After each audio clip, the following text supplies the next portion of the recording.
এইটো এটা বেলেগ বস্তু হয়, বেলেগ মাল হয়, এইটো কথা কৈ লাভ নাই। আকৌ কয় মই মাল বুলি কিয় কয়? তুমি ৰেণ্ডি চাহাব ক'ব পাৰা ভূপেন হাজৰিকাক।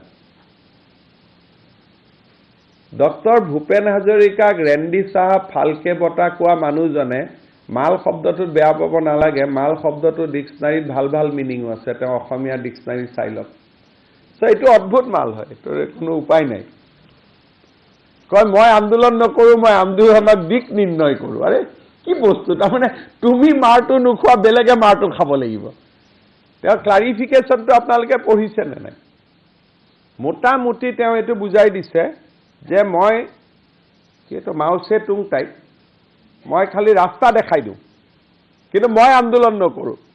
তাৰমানে পিঠিত কলপাতটো বান্ধিব আমি লাগিব, মাৰটো আমাৰ মূৰৰ ওপৰত পৰিব লাগিব। আৰু কোনোবা এজন অখিল ৰঞ্জন দত্ত লিখিছে মুখ্যমন্ত্ৰীয়ে বেয়া শব্দ ব্যৱহাৰ কৰিলে। তোমাৰ সাহ আছিলে যেতিয়া ৰেণ্ডি চাহেব ফালকে বঁটা লিখিছিলে, তেতিয়া তুমি লিখিছিলা না নাই হীৰেণ গোহাঁইৰ এগেইনষ্টত? মই কাৰণে ইউনিভাৰ্চিটিৰ ভিচিকো মই ডিপি ল'ব দিছোঁ যে তেওঁ এটা ফেকাল্টি হয়, কথাই কথাই মুখ্যমন্ত্ৰীক সমালোচনাৰে। What is this? Code of conduct আছেতো, ইউনিভাৰ্চিটিখনততো কোনো ছিষ্টেম নাই যে ইউনিভাৰ্চিটিৰ প্ৰফেচাৰে যিকোনো লিখিব পাৰে। এইটোতো এটা অদ্ভুত এটা নোচন লৈ বহি আছে। এই ইউনিভাৰ্চিটিক অসম চৰকাৰে দৰমহা দিয়ে।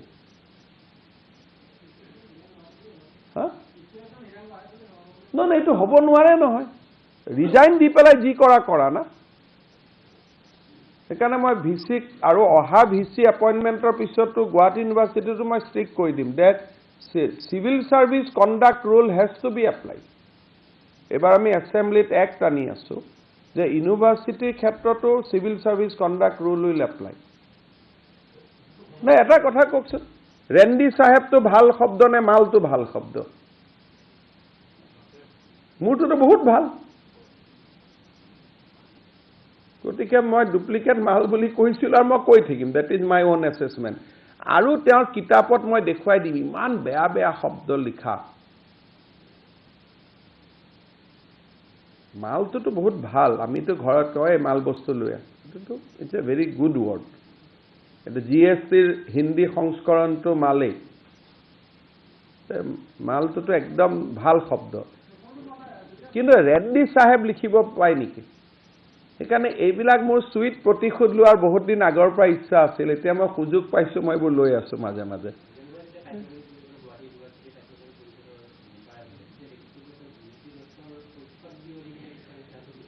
তেওঁৰ বহুত কেইখন কিতাপ আছে, সেই কিতাপ কেইখন মানে মই বহুত কথা ক'ব নাযাওঁ, মোৰ হাতত তথ্য আছে, কিন্তু তেওঁৰ আৰু মই ইণ্টেলেকচুৱেল কেতিয়াবা হ'লে ক'ম।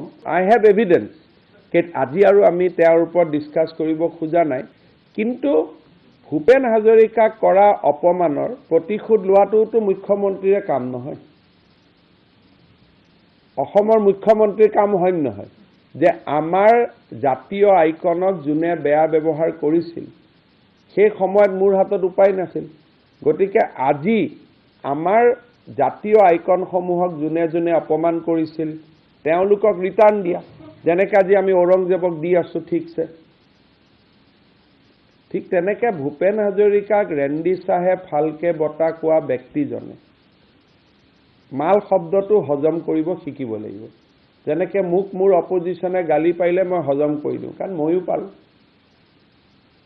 মইতো কাকো পিছদিনা ফোনো কৰোঁ, মইতো কাকো ব্যক্তিগতভাৱে বেয়া নাপাওঁ, কাৰণ ময়ো পাৰোঁ যেতিয়া মোকো পাৰে। It is a game. ফুটবলত যদি আপুনি এটা গ'ল দিয়ে, আপোনাকো এটা গ'ল দিব নাই। গতিকে যিজন মানুহে ডক্টৰ ভূপেন হাজৰিকাক ৰেণ্ডি চাহেব ফালকে বঁটা বুলি ক'ব পাৰে, তেওঁ মাল শব্দটো হজম কৰিবৰ কাৰণে ৰেডি থাকিব লাগিব। ইমানটোতো মানুহে নিজৰ স্কিনখনটো টাফ হ'বই লাগিব, আৰু বাওঁপন্থী স্কিনখন আৰু টাফ হ'ব লাগে।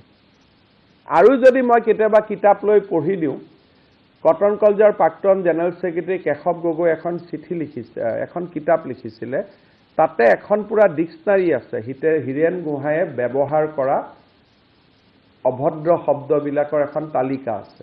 কিতাপখন আমি কটন কলেজত থাকোঁতেই প্ৰকাশ কৰিছিলোঁ। আৰু মই এই মালটোৰ পিছত আজি লাগি থকা নাই, কটনৰ জেনেৰেল ছেক্ৰেটাৰী থকাৰ পৰাই লাগি আছোঁ।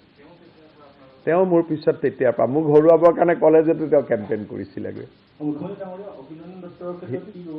নাই, তেওঁক মই ভিচিক চিঠি এখন লিখিছোঁ যে কোনটো ছাৰ্ভিচ ৰুলৰ আণ্ডাৰত তেওঁ পৃথিৱীৰ চবত কথা কৈ থাকিব পাৰে। যদি চিফ ছেক্ৰেটাৰীয়ে ক'ব নোৱাৰে তেওঁ কেনেকৈ ক'ব পাৰে? মই ভিচিক চিঠিখন গৈ 2 এদিনতে পাব যে তেওঁ কোনটো ৰুলৰ আণ্ডাৰত এইবিলাক কৈ থাকে। যদি চিফ ছেক্ৰেটাৰীটো চিফ ছেক্ৰেটাৰীয়েও ক'ব, কটন কলেজৰ প্ৰফেচাৰেও ক'ব।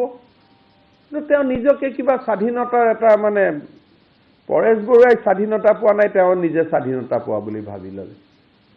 এইটো নহ'ব। এইটো হিমন্ত বিশ্ব শৰ্মাৰ চিফ মিনিষ্টাৰশ্বিপত নহ'ব। ক্লাছ কৰক ভাই,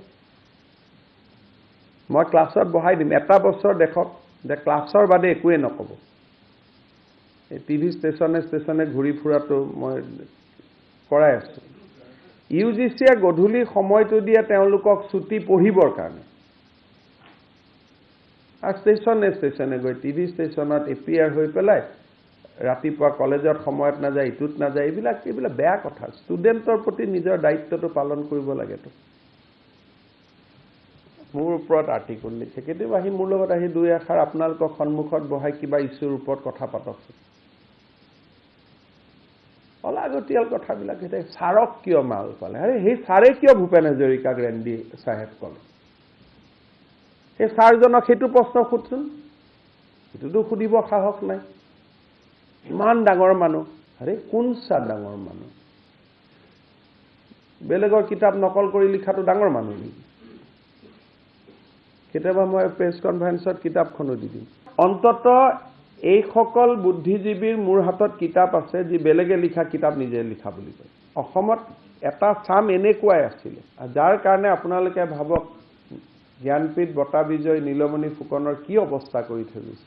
ভাল মানুহখিনিক যিখিনি বাওপন্থাত নাছিলে, systematically they have demolished all the intellectual.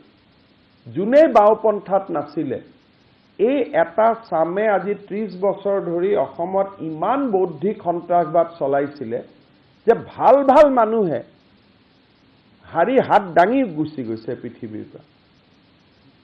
মই এটাই কথা কওঁ, এই ভূপেন হাজৰিকাৰ দৰে মানুহক তেওঁৰ মৃত্যুৰ দিনাটো সকলোৱে দেখিলে। আজি ভূপেন হাজৰিকা মৃত্যুৰ দিনা যিমান মানুহ ওলালে, মই মৰা দিনাখন ইমান ওলাব নেকি? অখিল ৰঞ্জন দত্ত মৰাৰ দিনাখন ইমান মানুহ ওলাব নেকি? মইতো হীৰেণ গোহাঁই দীৰ্ঘ জীৱন কামনা কৰিছোঁ, তেওঁৰ উদাহৰণটো মই নিদিওঁ।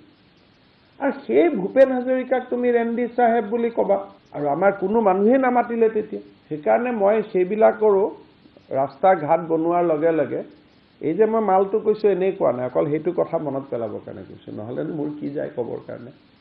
মই এইবিলাক অলপ মানুহক মনত পেলাই দিয়ে আছোঁ যে এইবিলাক মানুহে অসমখনক আন্দোলনৰ পৰিৱেশত আবদ্ধ ৰাখি কিমান ল'ৰা ছোৱালীক বেয়া। আৰে হীৰেণ গোহাঁই এটা কথা লিখিব নোৱাৰে নেকি? এই যে দুখীয়া ল'ৰাবিলাকে চাকৰি পাইছে, চব বেয়া কৰিছে হিমন্ত বিশ্ব শৰ্মাই, অন্ততঃ এইটো ভাল কৰিছে। তাকো ক'ব এইটো বুৰ্জোৱা। নাই, মই এইটো এটা মই ব্যক্তিগত কোৱা নাই, তেওঁৰ নামটো এইকাৰণে কৈছোঁ যে তেওঁ লিখিছে যে এনেকৈ ক'ব নালাগিছিল। আৰে বাবা, কেনেকৈ ক'ব লাগিছিল? কেনেকৈ ল'ব মই শিকাম নহয়। মই মাল নহ'লেওতো মই বস্তুটোতো হয় না, মই শিকাই দিম না কেনেকৈ ল'ব পাৰে। কাৰণ এওঁলোকক ঠাণ্ডা নকৰালৈকে অসমখনে ফাইনেল শান্তিটো নাপাব। মানে সেই হিচাপত পৰেশ বৰুৱাৰ ইছ্যুটো একদম ইছ্যুৱে নহয়। After all he is a positive man. এই ৰাস্তা বেলেগ হ'ব পাৰে, ভুল হ'ব পাৰে, কিবা হ'ব পাৰে, কিন্তু এইবিলাক মানুহে অসমৰ ভিতৰত থাকি এটা প্ৰজন্ম শেষ কৰি থৈ গ'ল। এই লেফ্ট ইণ্টেলেকচুৱেলখিনি অসমক একোটা প্ৰজন্মক শেষ কৰি থৈ গ'ল। নিগেটিভিটি, ঋণাত্মক, সকলো ফালে বেয়া। আৰে অসমত একো ভাল নহয় নেকি? চব বেয়া। গতিকে এই লেফ্ট ইণ্টেলেকচুৱেলখিনি যেতিয়া দাবি যাব, সঁচা কথা, সত্যই যেতিয়া তেওঁলোকক দবাই দিব, তেতিয়া দেখিব যে অসমত স্থায়ী শান্তি আহিব।